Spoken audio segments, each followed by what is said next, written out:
Hello guys, ചെമ്പനീർ പൂവ് പുത്തൻ promo വിശേഷങ്ങളിലേക്ക് എല്ലാ കുട്ടികാർക്കും സ്വാഗതം. അങ്ങനെ നമ്മുടെ പുതിയ പ്രൊമോയിൽ നമ്മുടെ രേവതിയും ചന്ദ്രമതിയും വാശിക്ക് ഡാൻസ് കളിച്ച് ഏറ്റവും ലാസ്റ്റ് നമ്മുടെ ചന്ദ്രമതിയുടെ ഒരു വശം ഇങ്ങനെ കൊളുത്തി പിടിക്കുന്ന ഒരു രംഗങ്ങൾ തന്നെയാട്ടോ കൂട്ടുകാർ നമുക്ക് കാണുവാൻ സാധിക്കുന്ന. കോച്ചി പിടിക്കുന്നു, വെട്ടിപ്പോയി എന്നൊക്കെ പറയില്ല, അതേപോലെയായിട്ട് സംഭവിക്കുന്നത്. അപ്പം നമ്മുടെ ചന്ദ്രമതിയുടെ രണ്ട് കൈ ഇങ്ങനെ നീണ്ടിരിക്കുക, ഒന്നും മടക്കാൻ പോലും പറ്റുന്നില്ല. അപ്പം നമ്മുടെ സച്ചി എങ്ങനെയെങ്കിലുമൊക്കെ ആ ഒരു കൈ എങ്ങനെയെങ്കിലുമൊക്കെ മടങ്ങാതെ കാറിൽ പിടിച്ച് കയറ്റുന്നുണ്ടേ.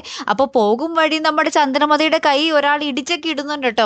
അപ്പൊ അതിന് ശേഷം വീട്ടിൽ ഇങ്ങനെ എത്തുവാണ് നമ്മുടെ ചന്ദ്രമതി. അപ്പൊ നമ്മുടെ അച്ഛൻ നോക്കുമ്പോൾ ചന്ദ്രമതി കൈ ഇങ്ങനെ വിടർത്തി തന്നെ നിൽക്കുന്നു, മടക്കുന്നേ ഇല്ല. അപ്പൊ കാര്യങ്ങളൊക്കെ ഇങ്ങനെ ചോദിക്കുമ്പോഴാണ് നമ്മുടെ സച്ചി പറയുന്നത്, ഇങ്ങനെ രേവതിയും അമ്മയും കൂടി വാശിക്ക് ഡാൻസ് കളിച്ചത്, ലാസ്റ്റ് അമ്മയുടെ ഒരു വശം ലോക്കായി പോയി എന്ന് പറയുക. അപ്പൊ നമ്മുടെ അച്ഛൻ പറയുന്നുണ്ട്, ഇതാണ് ഞാൻ നിന്നോട് പറയുന്നത്, അധികമായാൽ അമൃതവും വിഷമാണ്, ഈ വയസ്സാങ്കാലത്ത് ഇതിന്റെയൊക്കെ വല്ല കാര്യമുണ്ടോ എന്നൊക്കെ പറയുകയാണ്. അപ്പൊ നമ്മുടെ അമ്മ പറയുന്നുണ്ട്, ഇവരെന്നെ മനഃപൂർവ്വം ഇങ്ങനെ ആക്കാൻ വേണ്ടി വന്നതാ എന്നൊക്കെ പറഞ്ഞിങ്ങനെ നിൽക്കുന്ന ഒരു രംഗങ്ങൾ തന്നെയാട്ടോ കൂട്ടുകാരെ നമുക്ക് കാണുവാൻ സാധിക്കുന്നത്.